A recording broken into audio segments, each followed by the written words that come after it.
Bonjour à tous, bienvenue dans notre petit jardin urbain.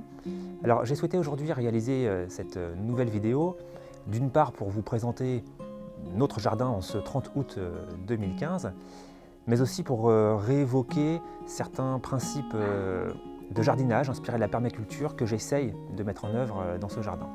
Mes objectifs quant à la réalisation de ce jardin, ils sont multiples.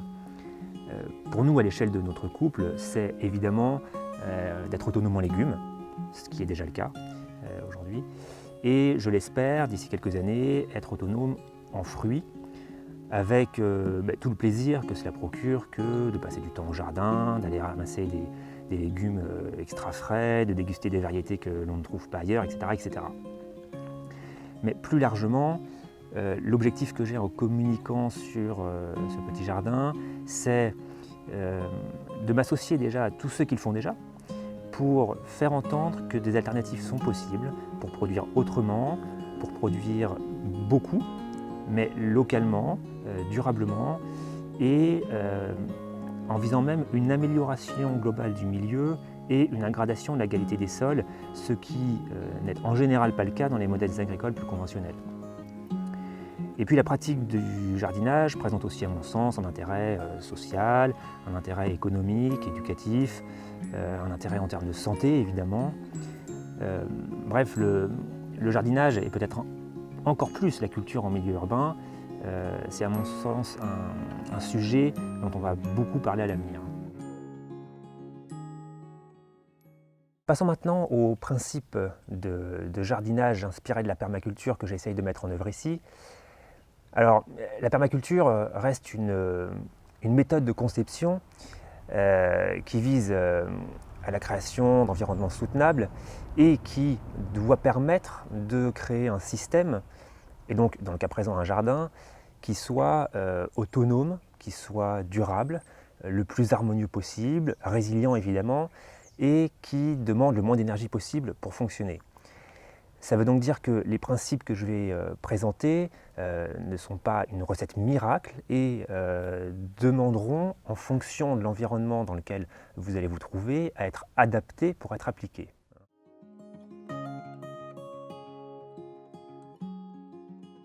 La recherche d'un maximum de connexions fonctionnelles, finalement cela revient à faire en sorte que chaque fonction dans le jardin soit remplie de plusieurs manières et à l'inverse, que chaque élément du jardin ait plusieurs fonctions. Alors, pour vous donner un exemple, la haie, par exemple, qui est au bout du jardin, nous avions besoin, à notre arrivée dans la maison, d'un brise-vue par rapport à la route, et on aurait pu planter, pour prendre un exemple caractéristique, une haie de tuya. Et cette haie de tuya, elle aurait parfaitement rempli sa fonction de brise-vue. Bon, au final, on a fait le choix de planter une haie vive, comme celle-ci, parce que, en plus de remplir cette fonction de brise-vue, elle a une fonction comestible, puisqu'on a planté du sureau. Elle a une fonction en termes de biodiversité, puisque c'est une haie qui attire les oiseaux, qui les abrite, dans lesquels ils peuvent faire des nids. Elle a une fonction de production de biomasse aussi, puisque je passe les cannes au broyeur pour en faire du paillage. Elle peut me servir à faire des tuteurs à tomates. Voilà. Donc finalement, cette haie a au moins 5 fonctions, comme ça en y réfléchissant rapidement, contrairement à une haie de tuya qui n'en aurait eu qu'une.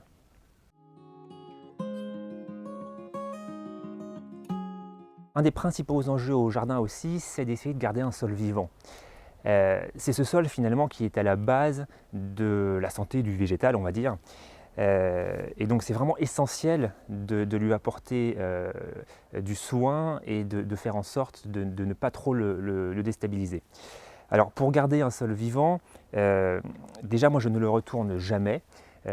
J'utilise simplement cet outil, donc la grelinette, à peu près une fois par an en début de saison, et encore, pas sur toutes les parcelles, sur celles qui en ont besoin. Et contrairement à ce que l'on pourrait penser, le sol, depuis 4 ans qui n'a jamais été retourné ici, ne s'est pas endurci, encrouté. Là on est sur la butte que j'ai faite, et voilà, simplement à la main, on arrive à creuser le sol sans avoir besoin d'y enfoncer un outil. Donc ça prouve que le sol, même sans retournement, quand on l'entretient correctement, peut rester meuble et aéré. La butte que j'ai construite ici, il y a maintenant 2 ans et demi, est également un bon moyen de ne pas retourner le sol, puisque une fois que la butte elle est construite, on ne marche plus dessus, donc on ne tasse plus la terre, et donc ça favorise le fait que la terre reste meuble.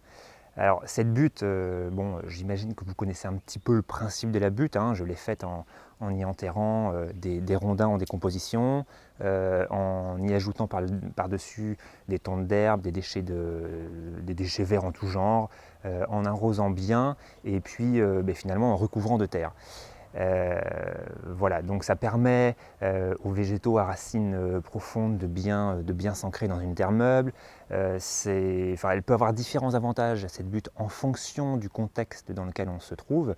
Moi, actuellement, depuis 2 ans que j'ai cette butte, je ne peux pas dire que visuellement j'ai constaté une meilleure croissance sur la butte par rapport aux planches plates qui sont à côté, mais bon voilà, en tout cas elle est là, elle est en plus esthétique et on verra dans les années à venir si réellement j'y trouve un avantage. Un autre moyen de conserver un sol vivant, c'est de pratiquer le paillage, permanent ou presque permanent.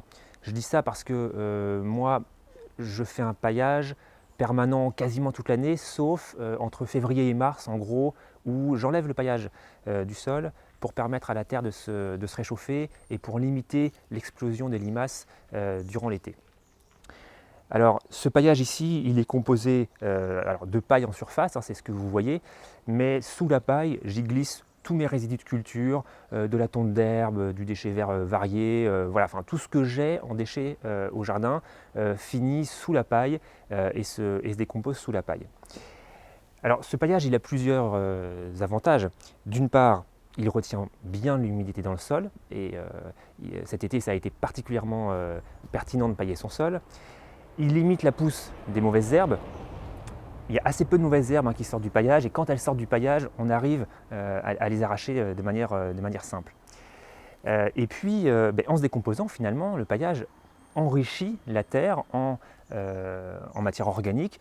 C'est finalement une forme de compostage de surface, si on peut dire ainsi, qui, tout au long de l'année, en se décomposant, participe à l'enrichissement du sol. Le compostage finalement permet aussi d'améliorer d'une part la fertilité du sol, mais également la vie du sol, puisque dans le compost il y a plein de micro-organismes, certains non visibles mais aussi des visibles, qui vont participer finalement à apporter au sol toute la vie dont il a besoin pour être en bonne santé, hein.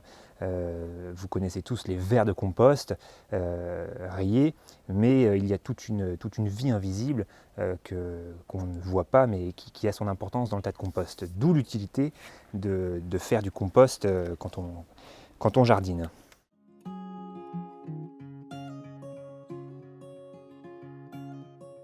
Un autre principe que j'essaye d'appliquer au jardin, c'est naturellement d'utiliser au mieux les ressources, hein, et à commencer par le temps, parce que je considère que le temps est une ressource. Et donc, ça veut dire s'éviter au maximum d'intervenir. Alors quand j'évoquais tout à l'heure le fait de ne pas retourner le sol, c'est une manière de s'éviter d'intervenir au jardin, évidemment. Le fait aussi de, par exemple, désherber que si nécessaire. Gilles Clément parle souvent de jardinage par soustraction ou de désherbage par soustraction. C'est une idée, moi, qui me semble assez intéressante. Et donc c'est aussi une manière de s'éviter d'intervenir au jardin. Une autre ressource qu'il est important d'essayer de ne pas gaspiller, c'est évidemment les énergies fossiles. Et là-dessus, j'aimerais dire que finalement, se limiter à un petit terrain permet de finalement peu utiliser d'énergie fossile, parce que déjà, on n'a pas besoin d'outils mécaniques quand on a un petit terrain. Finalement, le travail est exclusivement manuel. Et puis, il y a une phrase qui dit que l'ombre du jardinier est le meilleur des engrais. Et ça se rapporte finalement à cette notion d'intensité des soins apportés au jardin. C'est-à-dire que plus on va apporter de soins à son jardin, à chaque mètre carré de son jardin, et moins on aura besoin d'apporter d'engrais, de fertilisants dans cet espace.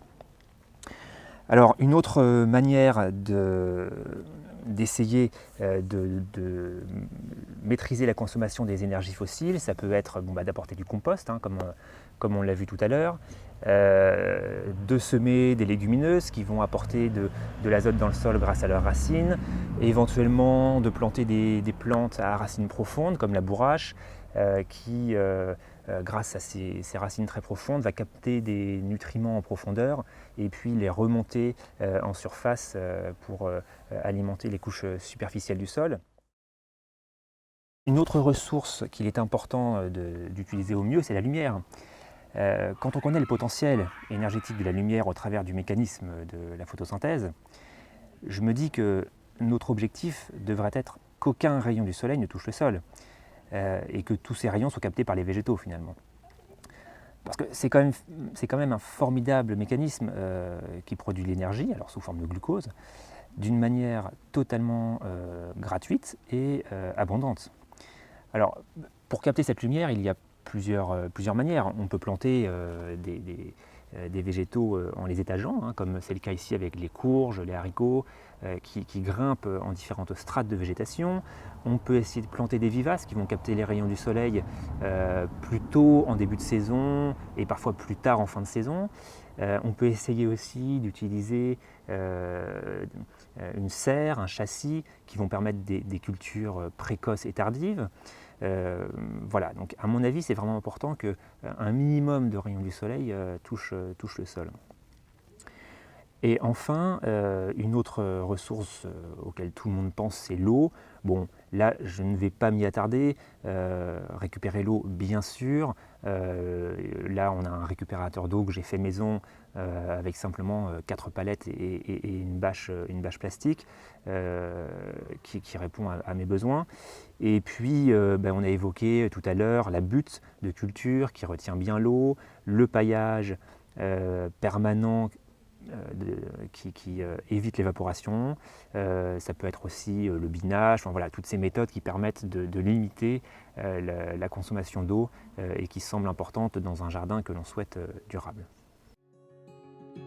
Et enfin, un dernier principe qui me semble important à mettre en œuvre au jardin, c'est d'essayer d'avoir naturellement une diversité maximale au jardin. Alors, une diversité en termes de milieu, et c'est pour ça que dans ce jardin, vous allez voir un potager naturellement, mais aussi un petit verger, une mare qui remplit pleinement son rôle en termes de biodiversité. Finalement, il y a différents petits espaces ou petits écosystèmes dans ce jardin qui participent à la biodiversité des lieux. Finalement, plus la diversité dans le jardin est importante et plus les synergies vont exister entre les végétaux, les animaux, etc. Et plus le jardin sera autonome, plus il sera résilient.